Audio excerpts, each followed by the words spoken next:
Jean-Christophe Mitterrand. Bonsoir, monsieur. Installez-vous. Bonsoir, Jean-Christophe Mitterrand. Beaucoup de questions à vous poser, évidemment, sur la commémoration, sur vos relations avec votre père, sur l'histoire compliquée de ces deux familles et sur votre situation aujourd'hui, vous qui êtes toujours en délicatesse avec la justice. Vous vivez rue de Bièvre chez votre mère, puisque vous n'avez pas les moyens de vous assumer aujourd'hui financièrement à 59 ans. Tout d'abord, sur la commémoration d'aujourd'hui, pourquoi vous n'étiez pas à Jarnac avec Gilbert, votre frère, et Mazarine, votre demi-sœur? Bon, je préfère les commémorations personnelles. Ouais. Là, vous trouvez qu'on en fait trop un peu? Non, pas du tout. Lorsque mon père est mort, il y avait à peu près 50 millions de personnes qui pleuraient en même temps. Je trouvais que ça faisait trop. Mais c'est dommage parce que là, vous avez raté Fabius aujourd'hui, je le dis pour nos téléspectateurs, déguisé en Mitterrand avec le chapeau et tout. Vous allez voir demain dans toutes les images, c'était extraordinaire. C'est pas la première fois qu'il a le chapeau et l'écharpe, non. Il n'est pas déguisé en Mitterrand, alors? Enfin, là, je ne sais pas, je ne l'ai pas vu, mais... Vous, est-ce que vous comprenez aujourd'hui cette espèce comment on va dire, d'élan autour de votre père? Il a été élu dans un sondage premier président de la Ve République, lui qui a tellement été critiqué à sa disparition. Alors Mazarine dit qu'il avait dit qu'il rentrerait dans l'histoire, qu'il fallait le temps. Vous comprenez cette espèce d'élan autour de lui aujourd'hui? Moi, je le comprends, oui. Vous savez, quand le balancier va trop loin d'un côté, il revient toujours un peu trop loin dans l'autre sens. Donc là, vous trouvez qu'on revient un peu trop loin dans l'autre sens quand même? C'est les médias et ils en rajoutent les uns un peu sur les autres. Mais je trouve que les sondages et les... Le sosie de Mylène Farmer était mieux que celui de Mitterrand, le dessin d'Olivier Rançon. Mais j'allais dire, le temps passant, on voit ce qu'il a laissé dans l'esprit des Français. Et il a laissé plus que... On en pensait il y a 5 ans. Il y a 10 ans. Alors, on va raconter déjà votre histoire personnelle. François Mitterrand, quel papa était-il? Sur déjà sa disparition, vous écriviez dans votre livre il y a 5 ans, il ne s'alimentait plus depuis le 1er janvier. On lui avait découvert des métastases au cerveau. Sa chair tête pleine et bien faite. Il renonçait, nous savions qu'il se laissait mourir. Il vous en avait parlé de ça dans les derniers jours? Pas du tout? Non. Le fait qu'il aille mal et le fait que c'était... une crise grave. On ne pouvait pas savoir que c'était la dernière crise, mais il y en avait eu d'autres. Puisque moi, je suis parti en voyage, vous voyez... juste avant? Juste avant, et je suis rentré le matin même de sa mort. Non, il n'en avait pas parlé, mais... Vous saviez depuis combien de temps qu'il était malade, Jean-Christophe? Quelques années depuis ses opérations. Mais c'est-à-dire, en même temps que les Français? En même temps que les Français. Vous ne le saviez pas avant? En arrivant à l'Élysée? Je n'ai jamais eu le moindre doute sur la santé de mon père avant. Rien n'était visible. Et il ne vous a jamais rien dit à vous? Non.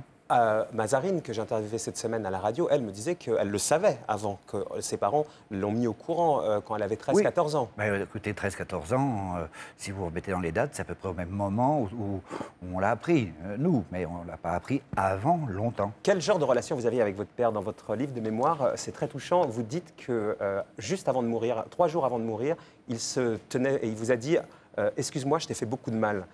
Vous avez l'impression qu'il ne vous avait pas suffisamment considéré, Jean-Christophe Mitterrand, votre père? Non, nous parlions surtout de petites histoires ou de semi-scandales qui avaient existé du temps où j'étais à l'Élysée, qui m'avaient visé et qui étaient montés par quelqu'un qui était à l'Élysée. C'était François de Grossouvre. François de Grossouvre. Et on en reparlait, et il me disait, mais pourquoi faisait-il ça? Parce que François de Grossouvre disait que vous étiez un affairiste, que vous bénéficiez de tas de statuts. Il disait tout ce qu'il était sur moi. Qui s'est suicidé. Qui s'est suicidé, à l'Élysée. Oui, à l'Élysée. Donc quel type de relation vous avez avec... J'avais un alibi, j'étais en Afrique à cette date. Quel type de relation vous aviez avec votre père, Jean-Christophe Mitterrand? Vous diriez quoi? Ah, c'était pas le papa gâteau. Non? Vous ne jouiez pas à JR avec lui comme Mazarine le faisait on a joué. Moi, je me souviens, étant gamin, qui nous racontait des histoires assis au pied du lit avec mon frère.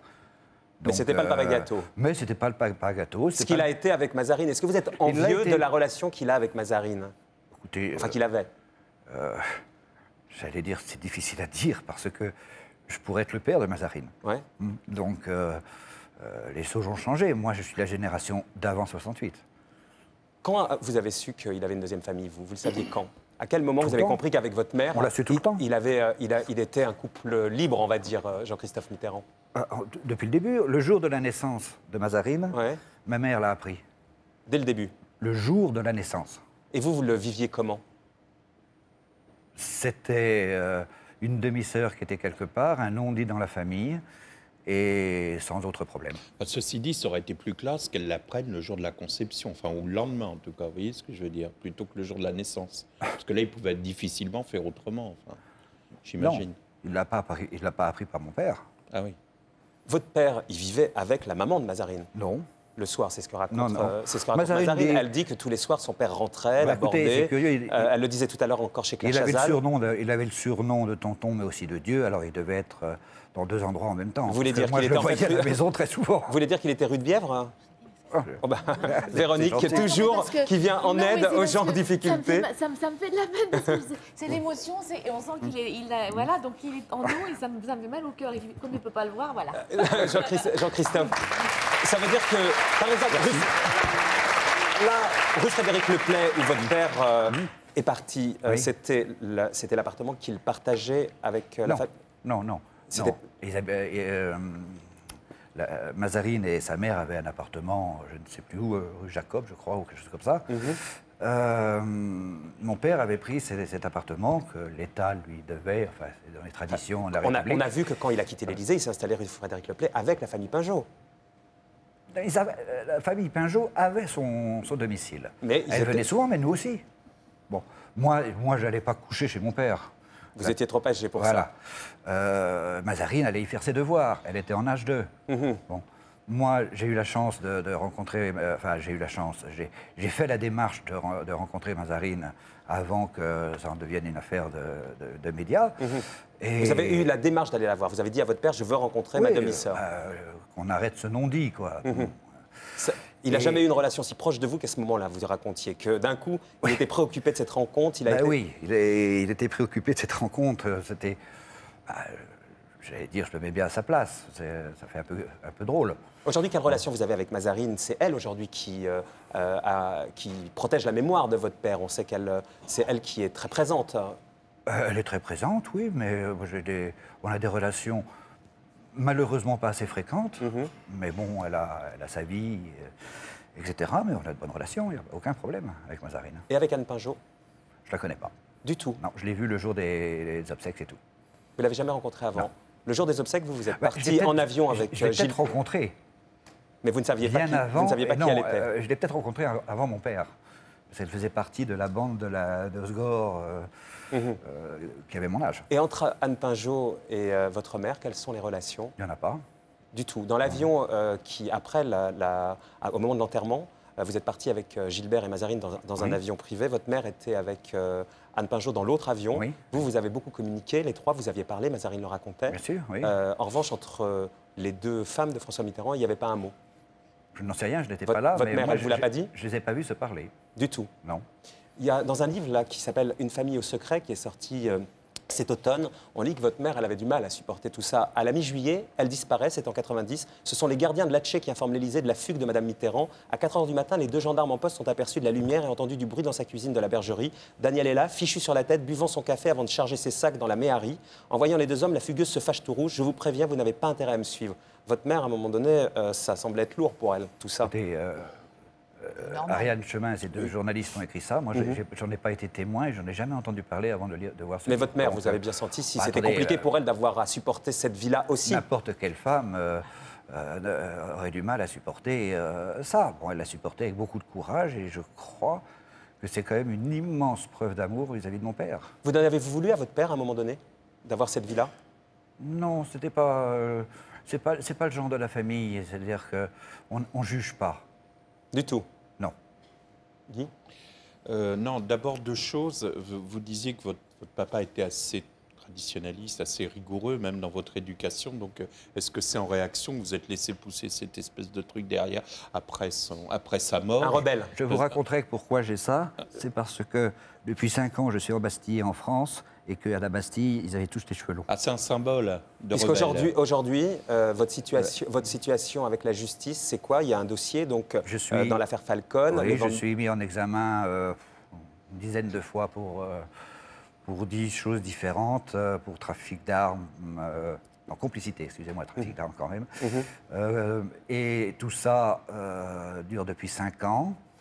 On va droit à l'erreur judiciaire, à l'acharnement, puisque depuis pratiquement la garde à vue, c'est-à-dire il y aura 5 ans et 1 semaine aujourd'hui. Mais combien de fois vous avez vu le juge Courroy? 3 fois.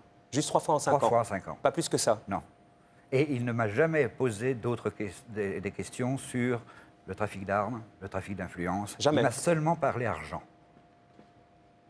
C'est-à-dire l'argent Et que j'avais gagné. c'est quoi la suite judiciaire? Ben, pour l'instant, l'instruction L'instruction est close, là. L'instruction est close. C'est donc au parquet.